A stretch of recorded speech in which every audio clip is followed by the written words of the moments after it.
nggak usah berusaha mengubah apa yang mereka udah nyaman, ya udah seperti itu aja, toh gue juga akhirnya pun menikmati.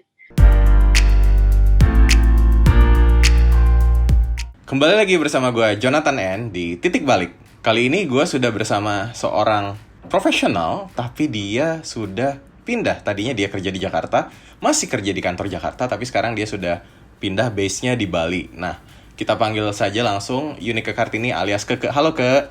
Halo John, Keke. apa kabar? Baik. Keke ini kalau di sosial media lebih dikenal dengan akun Tarina Minusta ya, username-nya ya.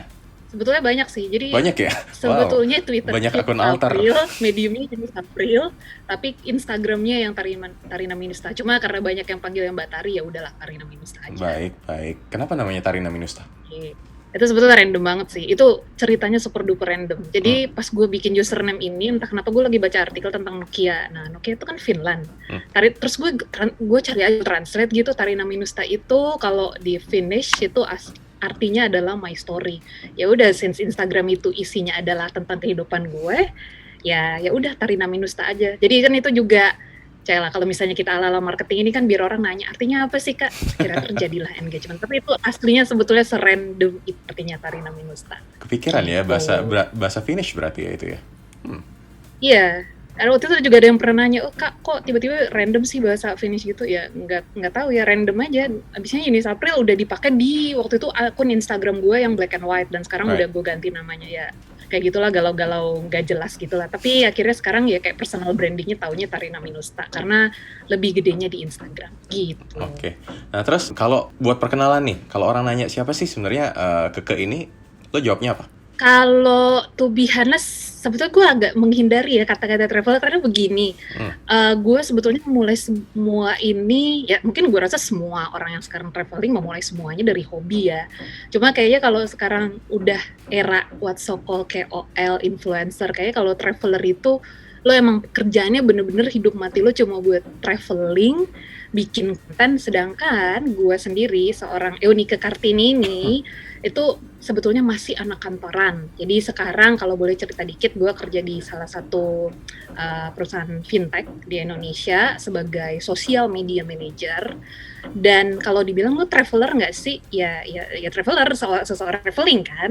Cuma gue nggak mau menjadikan itu sebagai kayak pekerjaan, mungkin seperti para travel blogger atau travel content creator lainnya. Gue selalu bilang gue melakukan ini sebagai hobi aja ketika gue lagi super duper momet sama kerjaan gue. Jadi kalau dibilang traveler, ya traveler.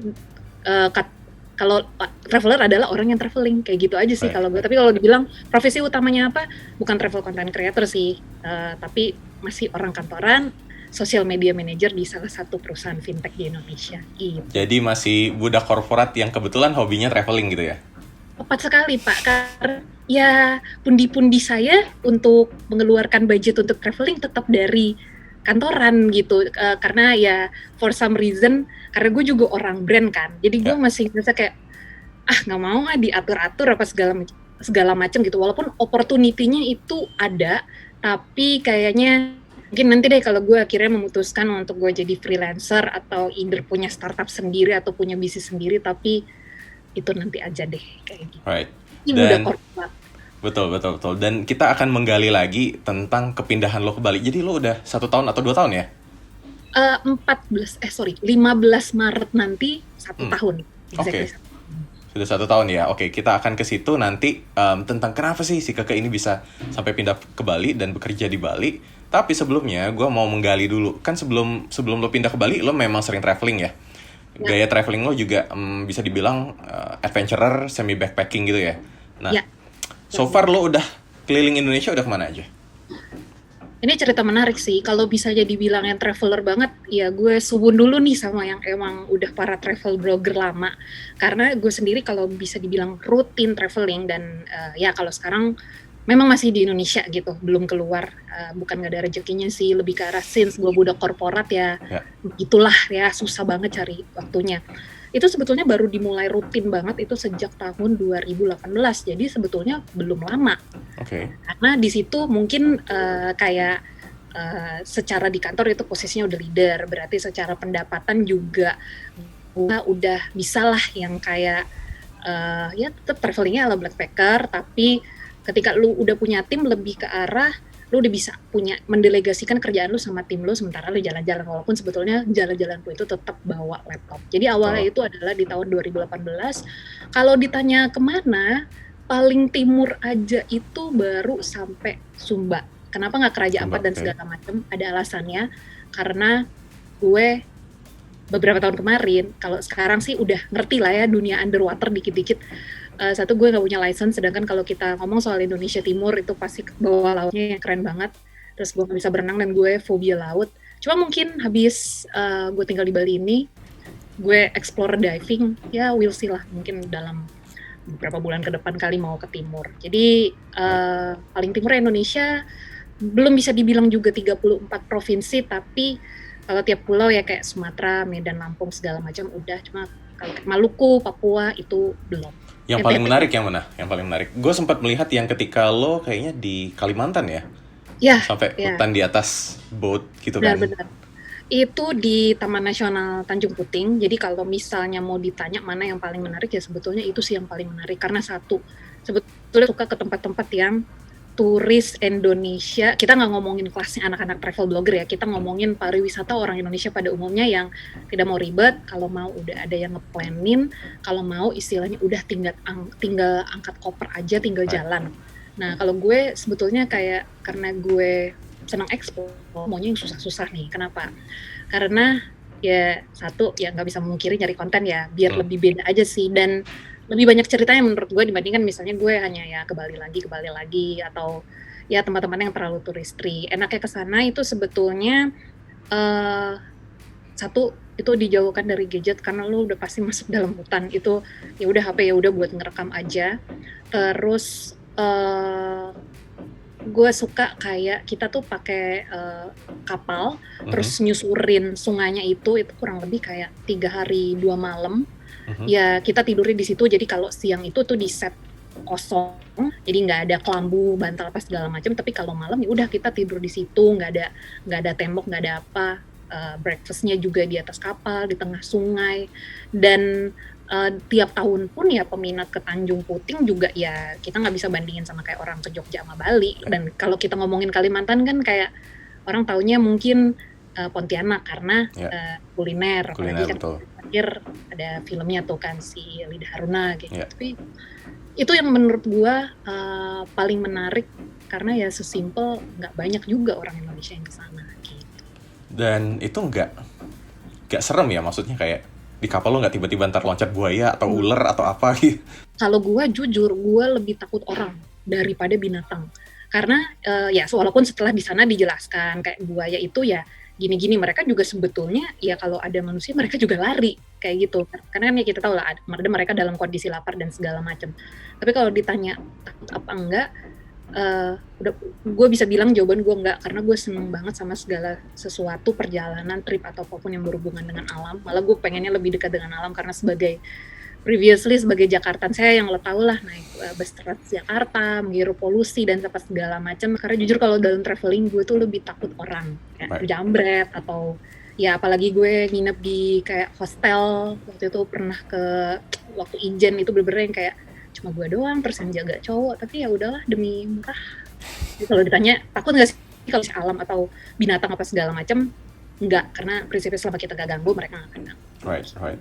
Terus sebenarnya what is traveling to you? Jadi purpose lo traveling ini apa sih? Apa yang buat lo suka? Apakah buat refreshing setelah capek kerja, atau misalnya gue udah sumpek nih sama Jakarta, ketemu orang-orang Jakarta, gue pengen suasana baru, atau memang karena lo pengen explore ke berbagai tempat? Oke. Backgroundnya ini sebetulnya bukan karena kayak wah gue cinta Indonesia or whatsoever. Jadi di tahun 2018 itu gue kayak mengalami transisi dari gue seorang product manager yang IT banget, tiba-tiba gue dapet responsibility baru untuk semacam kayak dapet kepercayaan, gimana nih lu bangun satu divisi kreatif yang bisa buat ngedongkrak cuan perusahaan. Berarti kan lu harus kayak nih revenue gimana, gue punya anak-anak ada kayak 20 orang, itu posisi juga baru banget, dan gue kaget, gue burn out banget. Jadi ya gue di perusahaan ini kayak dari dia masih nol banget, jadi orang produk, jadi orang IT, terus itu kesini, dan karena objektifnya ada revenue, itu burn out banget. Burn outnya tuh sampai kayak gue suatu hari duduk di WC, gue tutup, gue cuma, lo pernah ngerasa nggak sih kayak lo nangis sampai nggak bersuara tuh gimana? Sudah Iya. sampai se-burn out itu dan nangis karena apa ya, gue lumayan deket sama CEO-nya dan sometimes ketika lu kira lu deket sama petinggi itu sebetulnya nggak enak karena pressure lebih parah. Terus habis itu kantor kebetulan ngirim ke sebuah acara conference yang memang selalu ada di Nusa Dua ya, isinya orang-orang agensi, marketing apa segala macam, itu ke Bali. Itu jujur 2008, jadi gue pertama kali ke Bali itu 2015. Gue emang Di acara itu. iya, 2015 itu ada kantor yang sebelumnya, conference juga, jadi gue selalu ke Bali untuk kerjaan. Tapi yang 2018 ini karena kayak ya gue punya kesempatan untuk ya di Nusa Dua itu kayak ya lari pagi apa segala macam, gue pikir menyenangkan juga ya ternyata ya kayak gini ya, jalan-jalan apa segala macam, karena gue tipe-tipe yang kayak workaholic yang kayak apaan sih jalan-jalan cuma buang duit gitu ya. Akhirnya kemakan omongan sendiri. Nah dari situ gue pikir ternyata gue ngelakuin kayak gini, gue bawa laptop, kebetulan kantor gue enaknya fleksibel. Yang dulu pulang kampung tuh, gue pulang kampung ke Manado, dan dari situ gue mikir kayak gila, kampung gue sendiri aja gue nggak tahu gue bisa sambil kerja. Ternyata kerja sambil jalan-jalan itu, selama lo bisa bertanggung jawab dengan baik, selama lo deliver kerjaan lo, itu lebih menyenangkan dibandingkan lo harus berani di kubikel. Ya kantor gue nggak kubikel sih, cuma ya you ngerti lah ya, di dalam ruangan dengan kalau lo kesel sama orang lo masih bisa ngeliat dia, lo nggak bisa kayak marah-marah doang di belakang laptop. Jadi awalnya itu sebetulnya bukan karena pengen jalan-jalan, karena burnout banget. Tiba-tiba dapet conference di sana, gue sadar bahwa kayak memang gue kayaknya pikniknya kurang jauh. Lalu akhirnya gue waktu itu udah lama nggak pulang kampung sebetulnya, and then gue pulang kampung, dan gue sadar kayak gue mau coba jalan-jalan sendiri aja deh, karena circle gue tuh nggak ada yang jalan-jalannya tuh jalan-jalan lucu, bukan yang kayak pergi ke sana ke sendiri, nemplok ke air terjun mana, ke gunung apa segala macam. Jadi ya kalau nggak ada yang ya walaupun lebih mahal ya jalan-jalan sendiri itu, apalagi di Indonesia, dicoba aja gitu, demi kehidupan dan kesehatan mental yang lebih baik. Betul. Ada tempat favorit nggak yang kayak lo selalu balik lagi ke situ? Ya sama sih sebetulnya seperti semua orang ya, Jogja dan Bali. Tapi kalau gue Bali, dan itu ya mengapa akhirnya gue senang tinggal di sini, karena jujur aja gue itu dari 2018 itu bisa dibilang 2 bulan sekali ke Bali, karena temen gue juga emang ada yang udah dari lama emang pindah di sini. Jadi apa ya mainnya juga sama dia lagi. Jadi mungkin karena ada faktor teman itu jadinya merasa lebih nyaman di sini. Tapi ya Bali sih. Kalau misalnya ada yang mau selalu didatengin tapi masalahnya waktu, terus akses juga nggak segampang di Bali, sebetulnya ada tempat di Sumatera Utara itu di Samosir tuh ada yang namanya Bukit Hobong. Dulu terkenal sih, sekarang udah terkenal, dan ternyata banyak resort-resort menarik di situ. Masalahnya aksesnya susah banget Pak kalau nggak jalannya bareng, jadi mahal. Gitu. Nah kalau Bali, aktivitas yang paling sering lo lakuin atau yang paling senang lo lakukan di situ apa? Karena gue sebetulnya bukan pelit sih ya, gue lebih pengen kalau gue ke satu tempat, gue udah punya checklist ini, dan menurut gue kalau hanya sekedar ke kafe atau apapun, walaupun di Bali itu beda banget ya. Gue pikir ya since gue juga dulu anak pasar minggu dan Jaksel, ya udahlah di Jakarta juga ada. Dan gue kalau di Bali gue lebih suka explore sebelum ini ya. Pasti gue perginya itu udah ke daerah timur, jadi sudah Bali Timur, Karangasem dan segala macam, atau ke daerah Kintamani. Tapi intinya lebih explore kayak air terjun atau perbukitan atau gunung, atau lebih ke kuliner, karena gue juga suka makan. Dan when it comes to culinary kan ya Bali tahu sendiri lah ya, kalau udah ngomong yang nggak halal itu mantapnya minta ampun. Walaupun sekarang gue udah selama di sini udah sama sekali deh nggak makan B2 karena bahaya Bu, kolesterol gitu. Jadi wisata alamnya sih sebetulnya, instead of gue nongkrong ada, tapi itu bukan jadi prioritas utama setiap kali gue datang ke Bali. Betul. Jadi lebih tertarik nature-nya sih. Gitu. Benar ya? banget. Ya memang, ya kalau gue sendiri nature Bali tuh entah ya, Bali tuh kayaknya semuanya ada. Lo mau nyari pantai ada, lo mau nyari gunung ada, dan ya kuliner juga banyak gitu kan. Jadi ya it's one of my favorite place juga tuh Bali. Okay. Dan akses kemana-mana gampang, terus juga transportasi semua ada, dan jalan-jalan di sini even sudah di pedesaan Ali pun itu udah beraspal dan bagus. Mungkin hal seperti itu ya kalau kita udah ngomongin ke pedesaan banget pelosok, ya kadang ada yang ya infrastrukturnya belum bagus atau segala macam. Ya Bali bener kata lo sih, punya semuanya gitu. Right. Dan apakah ini yang membuat lo memutuskan, oke deh akhirnya gue pindah ke Bali aja, atau gimana? Gimana train of thoughts lo sampai akhirnya bye-bye Jakarta gitu kan? Pindah ke Bali Mungkin kalau kita mundur ke setahun lalu, mungkin ini kalau gue atau baca ada tulisan gue di Medium udah pada tahu ya. Cuma mungkin yang baru join di podcast ini, intinya gue terjebak di Bali pada 14 atau 15 ya, pokoknya 15 Maret 2020. Terjebaknya kenapa? Jadi waktu itu gue sebetulnya lagi bawain training di Jogja. Jadi kantor gue sekarang punya kantor di Jogja, ke tim CS sosmednya juga. Terus gue pikir, ya udahlah, mumpung tiket murah juga, gue ke Bali deh. Karena yang tadi gue bilang emang udah ring rutin ke Bali. Nah, seperti kita ketahui, Indonesia kan sebetulnya sejak 2 Maret 2020 ya, itu yang kita announce pertama kali yang pasien COVID yang pertama.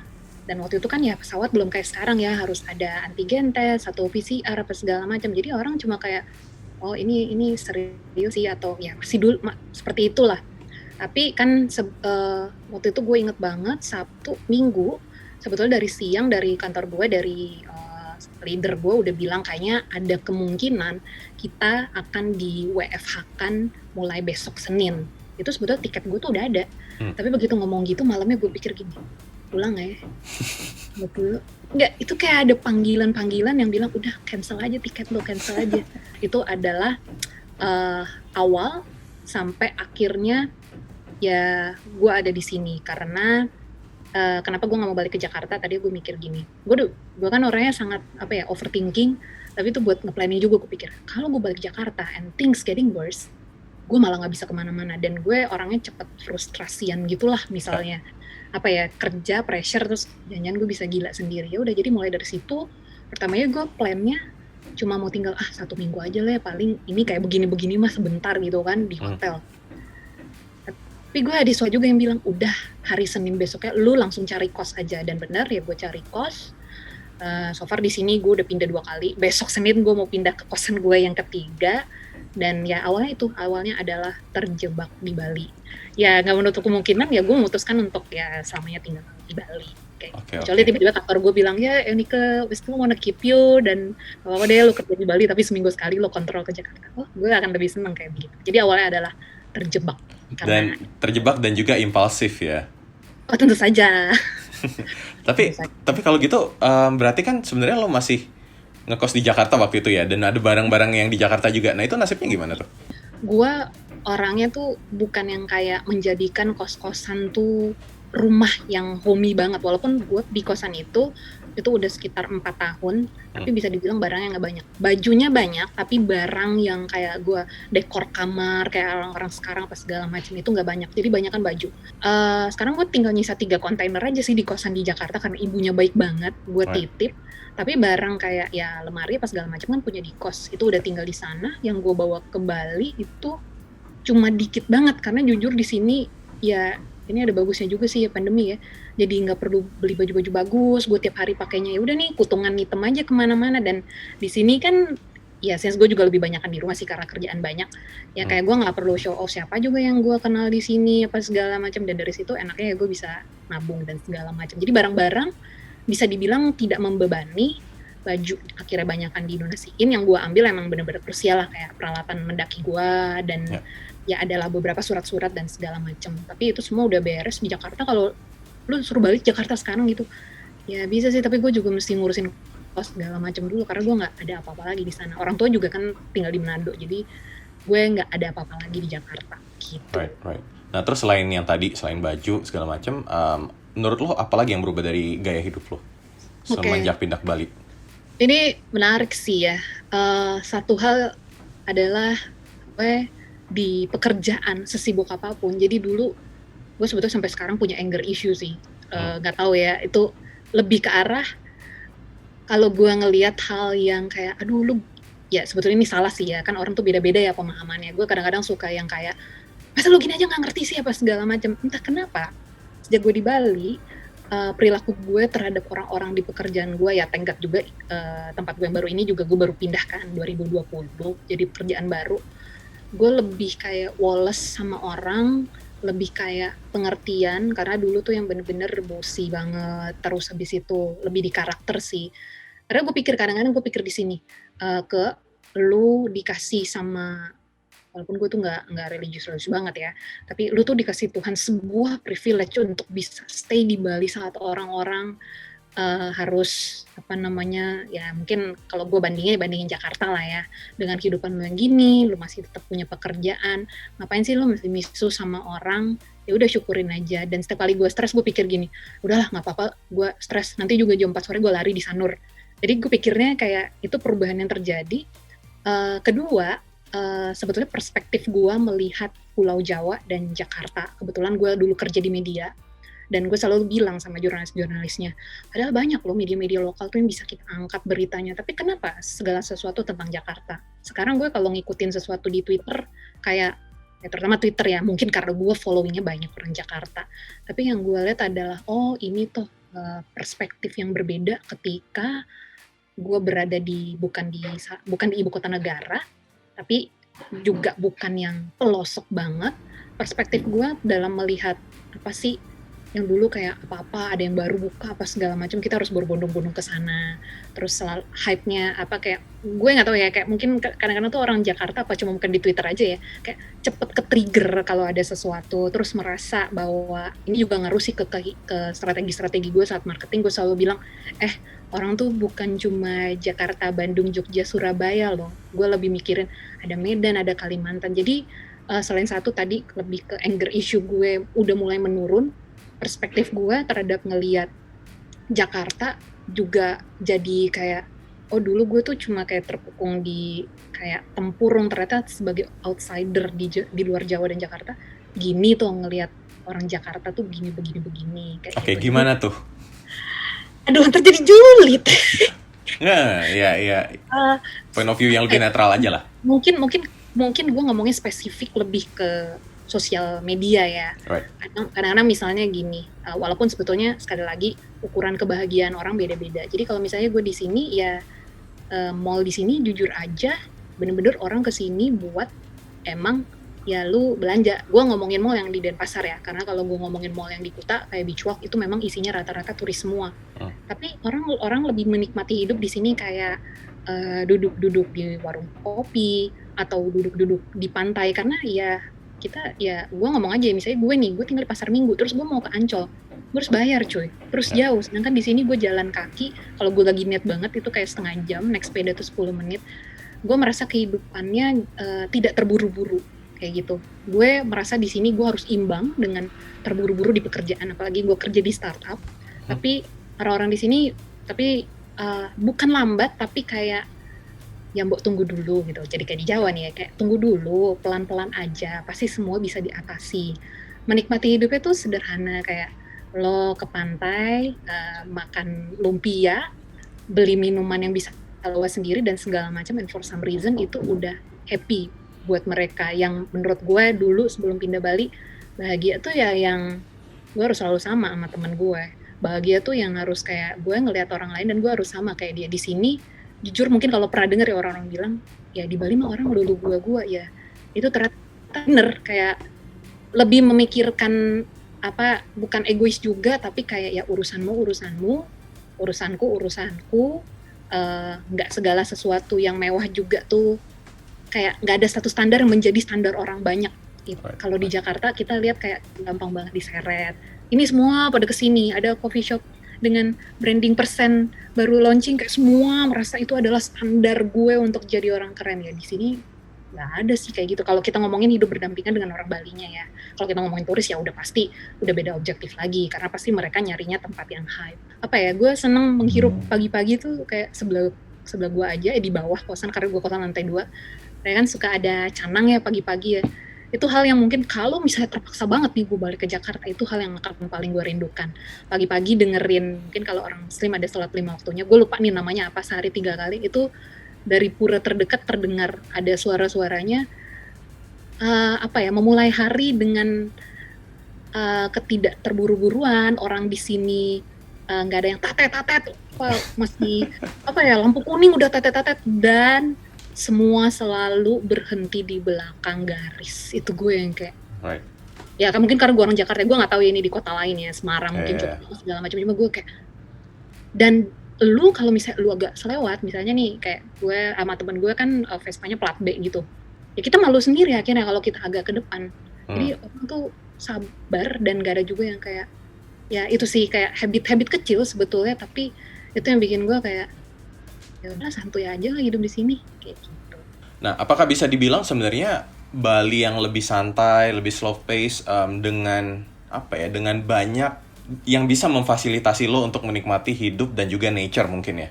Itu berpengaruh ke karakter lo tadi, yang jadinya lo lebih woles dari yang tadinya lo ada anger issue, sekarang jadi lebih tone down gitu.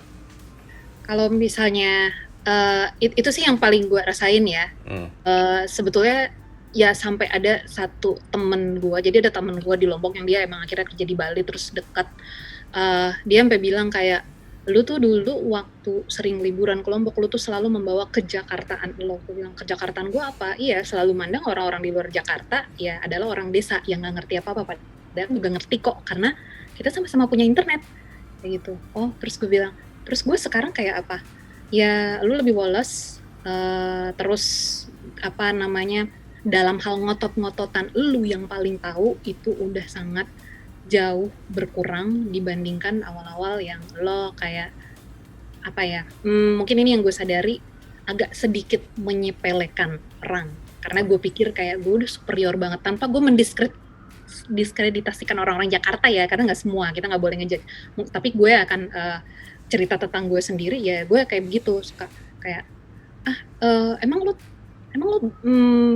bisa pakai Twitter gitu, ya bisa lah, kan gue juga ngerti sosial media gini-gini, oh kayak gitu. Nah gue tuh dulu se-close minded itu, dan di Bali karena ya tadi sih gue bilang, karena dengan slow, karena mungkin juga jarang keluar, terus entah ya mungkin karena di sini gue tidak bertemu orang sebanyak gue di Jakarta, jadinya punya lebih banyak waktu untuk merenung. Sekarang malah jadinya lebih suka apa-apa sendiri, jadi lebih suka jalan sendiri. Itu memberikan gue waktu untuk lebih apa ya, kayak refleksi diri gitulah.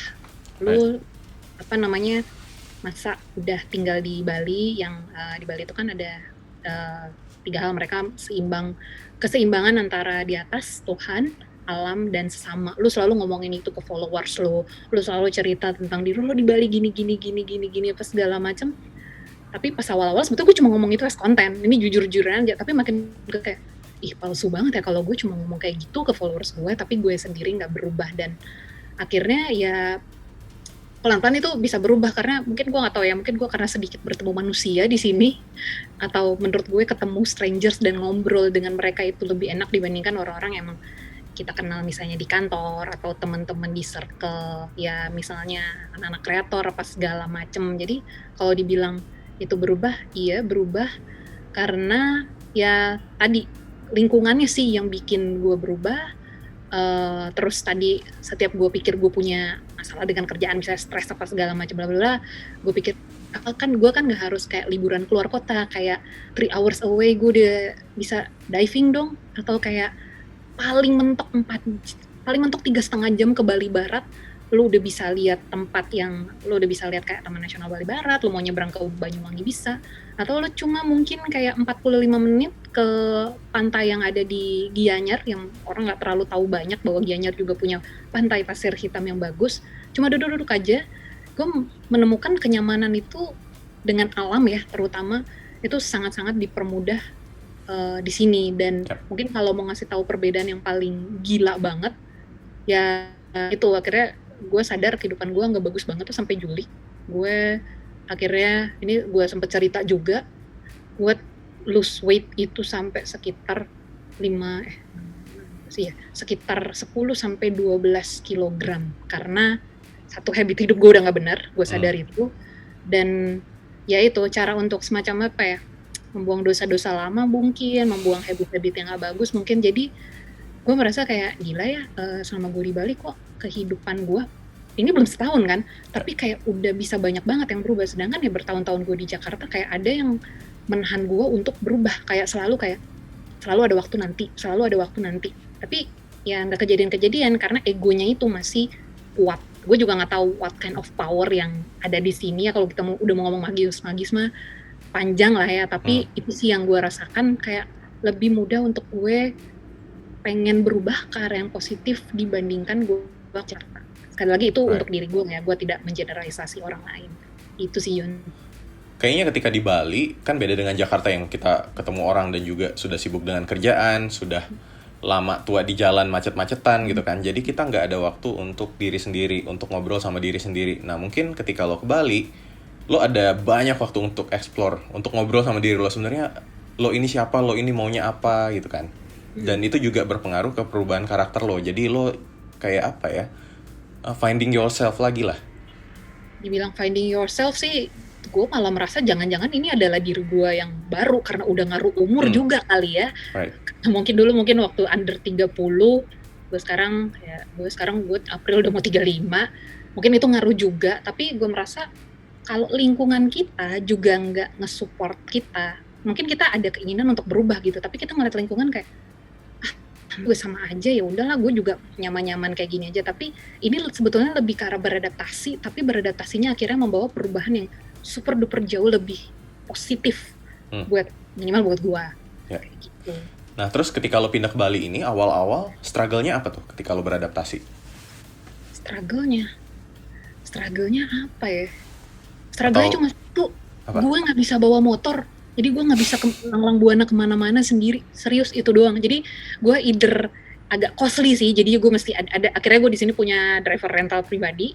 Terus kalau nggak ya gue sama temen gue nungguin, coy, lo sibuk nggak? Ya ayo pergi. Itu aja. Yang lainnya for some reason gampang banget beradaptasi karena gini. Kenapa gue salah satunya gue memilih Denpasar daripada Badung kalau kita ngomongin kabupaten ya. Satu, gue memang menghindari area turis karena pasti living cost-nya jauh lebih mahal. Terus habis itu gue akan sulit sekali menemukan makanan-makanan Indonesia. Jujur di sini di Denpasar lu cari lah, you name it, bakmi godok Jogja ada, mau makanan Pontianak ada, mau makanan Medan ada, semuanya ada. Nggak jauh beda kayak gue tinggal di Pasar Minggu, bahkan lingkungannya ya kayak lu Depok atau Pamulang segala macem.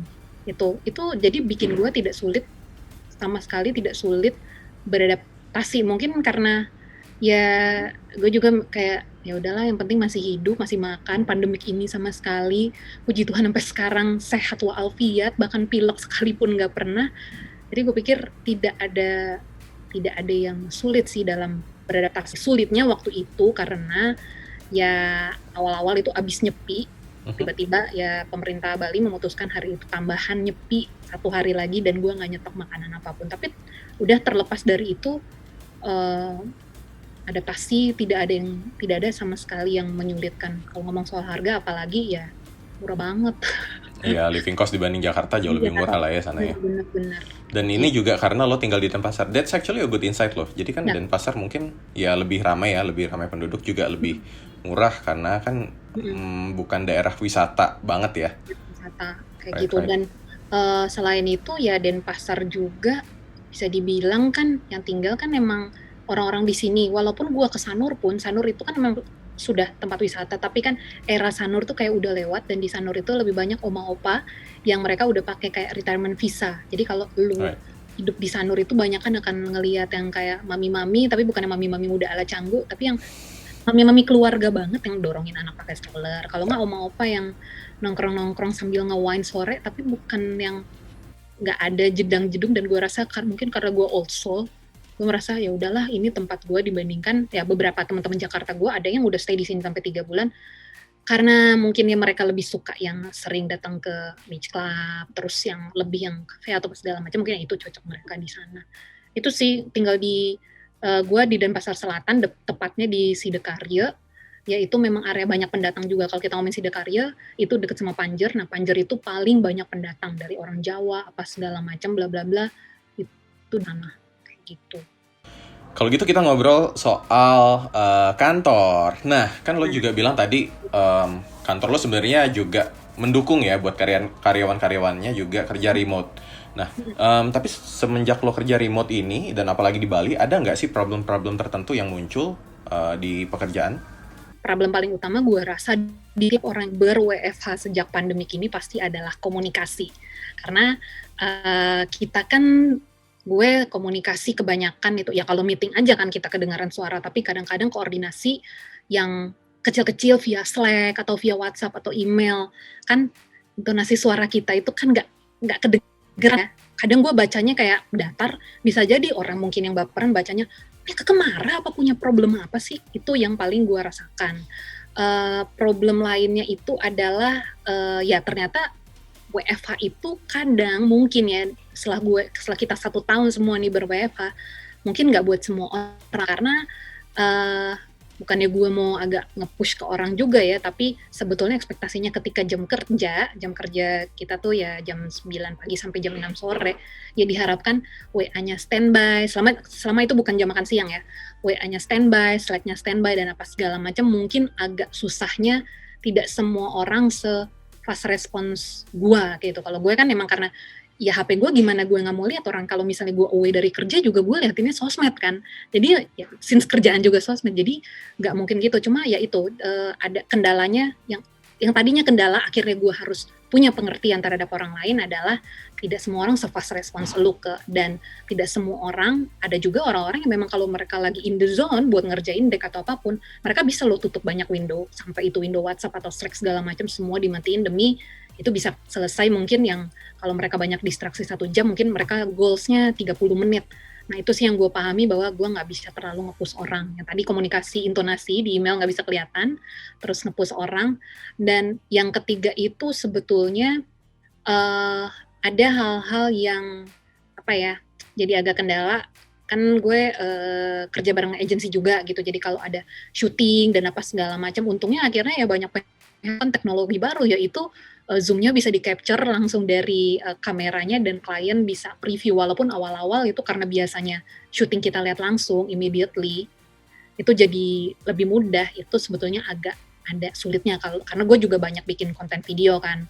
Walaupun kemarin Desember karena ada satu project yang memang social media driven campaign banget, akhirnya gue berangkat ke Bogor lah buat ya udah deh biar cepet kelar gitu, biar ada apa-apa ada kliennya bisa putuskan langsung di situ, karena beda lu lihat di Zoom tuh kayak kepotong-potong lah. Jadi sebetulnya hal yang paling krusial itu sih komunikasi yang gue belajar. Orang-orang akan punya penerimaan yang berbeda, dan kedua adalah nggak bisa terlalu nge-push karena kapasitas orang berbeda-beda. Gue nggak bilang orang lelet, tapi mungkin itu ya kapasitas dia udah sampai situ. Atau ada orang yang nggak bisa kerja sambil diganggu, mau gue udah ping, karena ada orang kayak gitu, udah ping via Slack, ping via WhatsApp call, telepon, email. Ya kalau orangnya memang masih dalam proses kerja ya kita gimana, dan kita nggak bisa bilang bahwa dia underperform ya. Itu yang membuat gue jadi kayak wah, WFH ini ternyata banyak belajar ya, karena dulu kalau kerja remote ya udah remote aja, gue remote dari misalnya dari Jogja gue ke pantai mana, tapi kan orang yang di Jakarta tapi kan kantornya gampang. Itu sih yang gue pelajari, tapi untungnya perusahaan sangat-sangat suportif. Bahkan ada ya misalnya kita iseng-iseng nih ya kan, pengen ke kantor dong gini-gini, itu ada protokolnya sendiri, dan kalau bisa dibilang kayak jangan deh, udah lo stay di rumah aja lah. Dan banyak di fit dengan ya ada town hall, ada fasilitas-fasilitas yang diberikan sama perusahaan untuk mendukung pekerjaan kita selama WFH. Jadi gue seneng karena ini juga gue baru 2020 pindah, kayak udah rezeki banget tiba-tiba dapet tempat yang bagus, terus fleksibilitas kerjanya juga tinggi selama WFH, pengertiannya juga tinggi, kayak gue baik banget. Jadi ya gue ngerasa ya itu tadi sih komunikasi, dan gue rasa ini di setiap perusahaan manapun, apalagi yang bukan digital kali ya, mungkin akan lebih struggle lagi kalau ngomongin WFH. Tapi itu sih yang gue pelajari, lebih balik lagi ke tadi, ngertiin orang mau nggak mau demi jalan project lo juga mulus gitu. Dan kalau misalnya perusahaan lo bilang nih minggu depan balik ya kerja di Jakarta, taruhlah misalnya pandemi kelar gitu kan, minggu depan balik Jakarta, gimana? Nggak usah ya. Lo tau kan berita-berita beredar yang Indonesia bilang bulan Agustus 2021 pandemi selesai. Gue langsung forward itu ke temen, cuy gimana caranya nih, doain gue atau gimana lah, biar kayak bukan gue doain pandemik panjang ya, tapi kayak gimana ya gue bisa dapat kerja di sini, atau gue nge-freelance apa ya mulai, karena gue sebetulnya yang tadi gue bilang gue punya opportunity banyak buat nge-freelance atau apapun gitu yang gue bisa lakukan di Bali, cuma gue malas karena gue merasa gue punya penghasilan dari gaji gini-gini bla bla bla, ya ngapain, tapi itu yang mulai terbuka juga, lu harus punya keran lain kan, apa segala macam. Jujur takut sih, dan gue jujur aja gue akan punya penawaran sih untuk bos Oke, gue, oke. jujur aja Jadi gitu kan. lo coba nego lagi, bos gimana bos kalau misalnya Ya, saya ya 2 minggu 3 minggu di Bali, 1 minggu di Jakarta mungkin ya. gitu ya. Bahkan gue se-willing itu kayak nggak apa-apa deh tidak ada penyesuaian gaji atau apa, tapi gue akan bekerja lebih keras lagi, sumpah. Kayak mau ngasih gue project apa, go ahead gitu. Karena ya tadi gue lebih merasa lebih bisa memaintain emosi gue ketika gue nggak kerja fisik ke kantor. Atau gue udah punya beberapa skenario sebelumnya waktu pergantian tahun, karena ada gosip-gosip kita akan kembali ke kantor, tapi kan ya tahu sendiri sekarang aja masih PPKM. Ya. Terus habis liburan kemarin angka positif melonjak, walaupun sekarang udah agak entah termaintain atau tesnya berkurang kan kita nggak tahu ya, gue nggak mau ngomongin area itu. Tapi kalau diminta kayak bulan ya kita ada wacana untuk, gue pasti kayak itu mungkin pertama gue bisa stres, kedua gue akan mengeluarkan plan A, plan B, dan plan C gue gimana, kayak ya at least 3-4 bulan lagi lah gue di sini, atau untuk mengamankan keuangan dan apa-apa segala macam, dan mungkin selesai. Tapi ya pastinya sedih banget karena lu bayangin aja gue harus menyesuaikan lagi dengan kehidupan Jakarta kan. Gitu. Ya tapi gimana, lumbung uangnya di sana Pak? Kangen nggak sama Jakarta? Gak, sama sekali gak mau gitu. Kecuali gue harus ada urusan surat menyurat atau dokumen atau apapun yang emang udah nggak bisa gue tawar, baru gue mau ke Jakarta.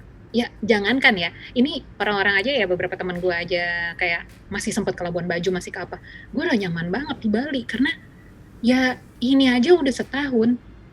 Kalau gue ngomongin destinasi wisata, gini aja deh, kita pura aja deh, pura yang memang dibuka untuk umum aja, itu gue belum eksplor semua, dan itu masih banyak banget, dan gue masih pengen eksplor ke sana. Jadi gue pikir kayak mau dibayarin gratis ke Labuan Bajo aja gue belum tentu mau, apalagi gue suruh balik ke Jakarta. Yang ngajak luar negeri juga ada kan, kayak kemarin temen bilang Turki lagi murah banget nih. Terus gue lihat syarat balik ke Indonesia harus 5 hari di karantina, gue langsung kayak nggak, makasih, gue nggak mau.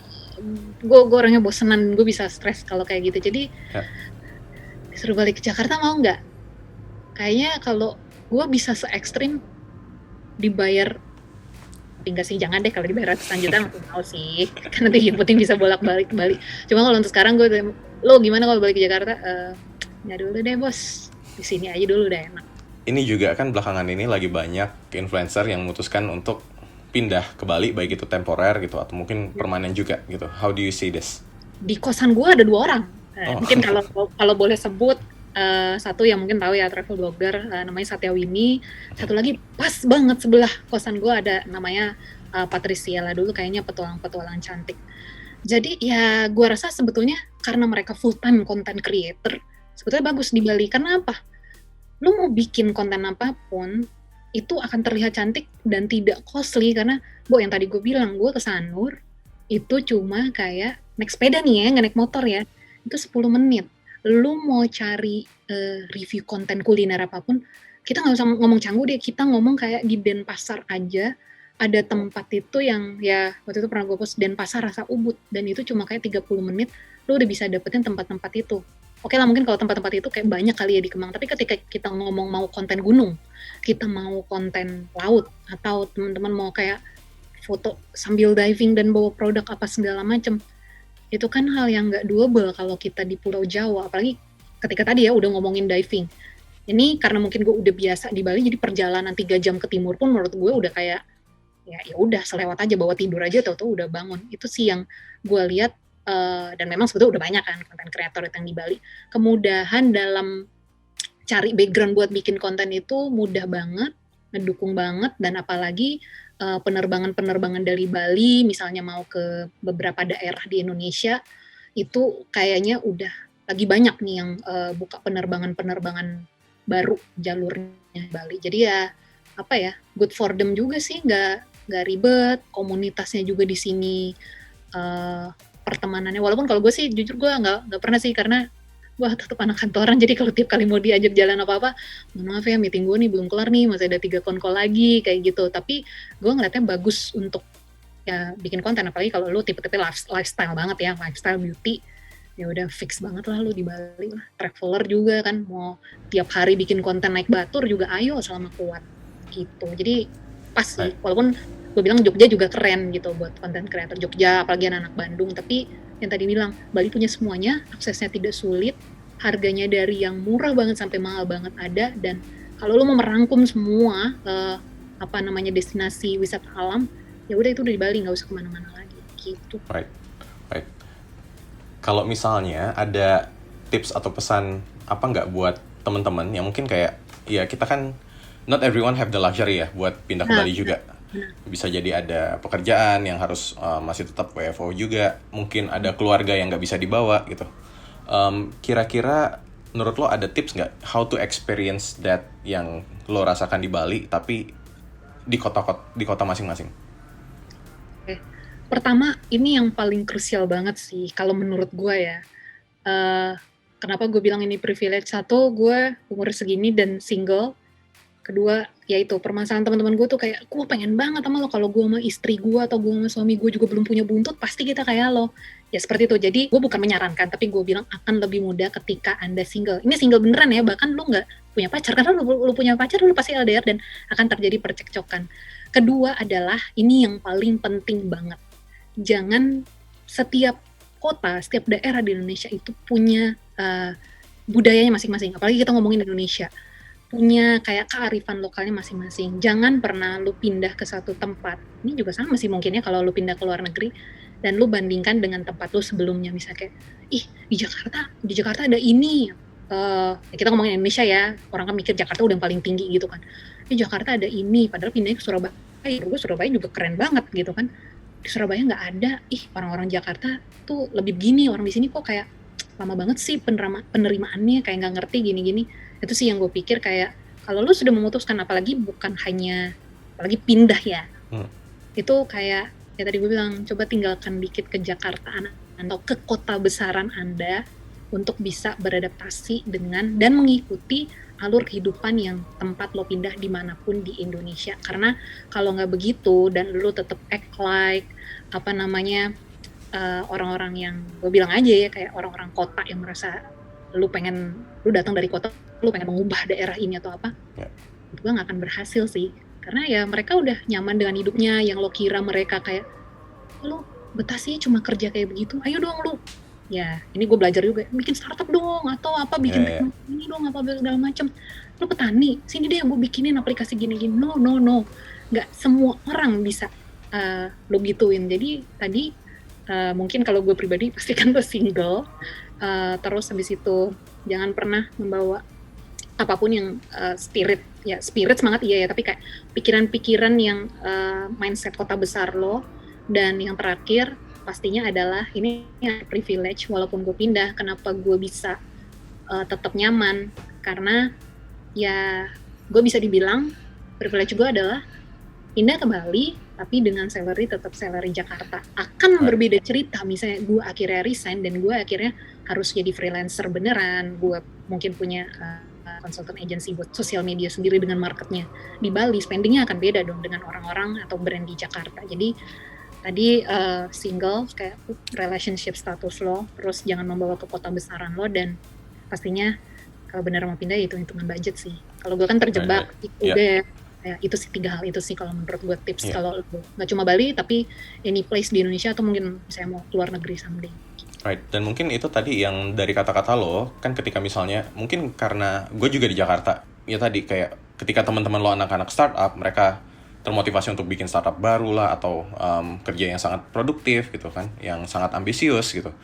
Dan tanpa terasa lo juga terikut gitu kan, jadi pengen ambisius juga kayak mereka, jadi pengen fast pace juga gitu loh. Ketika lo santai, lo merasa ada yang salah, kenapa gue santai-santai aja ya, sementara teman-teman gue semua ngebut gitu kan. Dan somehow itu jadi pressure. Nah, jadi mungkin juga ini bisa jadi bisa jadi tips buat teman-teman mungkin. Ya, tentu saja kita semua mungkin nggak punya luxury buat pindah ke Bali, tapi yang bisa kita lihat, mungkin kita lihat dari belakang. Oke, kita lihat orang Bali dan karakter mereka. Dan dari situ kita bisa mengira-ngira apa yang membuat mereka seperti ini. Kan, pemikiran seperti apa, gaya hidup seperti apa. Nah kan kalau dilihat tadi, Kakak juga cerita di mana ketika di Bali lo jadi punya waktu untuk lebih menikmati hidup. Ya gimana, lo keluar rumah aja disodorin sunset cakep banget gitu kan. Gitu kan. Jadi kayak you take time to appreciate things other than work gitu ya. Kira-kira begitu sih. Sama ini ada suatu teguran lama, gue sempet ngomong sama temen kan, karena dulu waktu 2018 kayak gue bolak-balik Lombok, gue tuh bilang, apa gue bikin sekolah ya di sini ya, UMKM dengan segala pikiran startup gue yang kayak UMKM gini, ngajarin gini. Temen gue yang dia orang media, dan dia ya banyak lah ke pedalaman-pedalaman, dia cuma bilang, nggak usah berusaha mengubah apa yang mereka udah nyaman, ya udah itu. Kalau nggak lo jadi kayak orang-orang di pemerintahan gitu yang berusaha mengubah itu. Gue dari situ kayak, dan baru sekarang gue rasain ya nggak harus ada yang gue ubah, ya udah seperti itu aja. Toh gue juga akhirnya pun menikmati. Nggak harus berusaha mengubah seseorang yang sudah nyaman ya. That's actually a good quote. Benar. Right. Dan mungkin bisa dipakai buat teman-teman dimanapun kota kalian berada. Coba ganti angle-nya, cari hal-hal apa yang di kota kalian atau di rumah kalian yang bisa kalian nikmati gitu, sehingga pandemi ini terasa lebih ringan lah sedikit. Ya, benar. Kita jangan fokus sama, memang muluk-muluk ya kalau kita bilang jangan fokus sama masalahnya, tapi sebetulnya kalau dicari yang tadi ya gue bilang, yang bikin nyamannya, even lo mungkin di Jakarta dengan, ya gue sendiri jujur ya, gue liatin berita banjir di Jakarta dan di sini mau hujannya kayak apa, itu kayak, ya mungkin itu yang daerah serapannya juga masih banyak juga pohon-pohon, gue ngeliatnya kayak, oh ya walaupun orang Jakarta kayak gini, ya semoga lu masih bisa menemukan kenyamanan dan jangan fokus sama masalahnya, karena kalau fokus sama masalahnya, apalagi situasi pandemik begini, itu bakal susah. Gue ngomong ini pun pasti akan ada orang yang bilang kayak, lu mah enak gampang, gaji lu segitu, lu tinggal di Bali, kehidupan lu jalan-jalan mulu. Tapi emang betul itu, jangan, sekali-sekali coba jangan fokus sama masalahnya, tapi look around, cari lagi, itu pasti lu bisa nemuin titik kenyamanannya lo di mana. Dan itu ya bikin banyak hal jadi lebih positif aja sih. Cialah. Right. Gitu. Thank you banget Kak, ini obrolannya sangat menarik loh, apalagi memberikan perspektif. Dan gue juga sempat mikir kan, pindah ke Bali kayaknya menyenangkan. Iya, kan awal-awal kayaknya lu ini. Betul. Cuma ya, di Jakarta aja lah. Betul, satu dan lain hal, udahlah, gue akhirnya Jakarta aja dulu. Benar.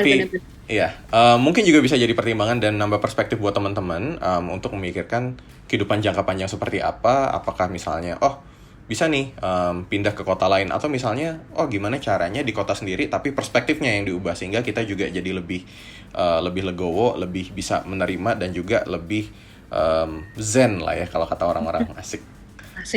Oke. Thank you banget Kak. Sama-sama John. Sehat-sehat terus ya di sana. Oke. Baik, thank you dan bye bye. Sampai jumpa di Titik Balik episode berikutnya.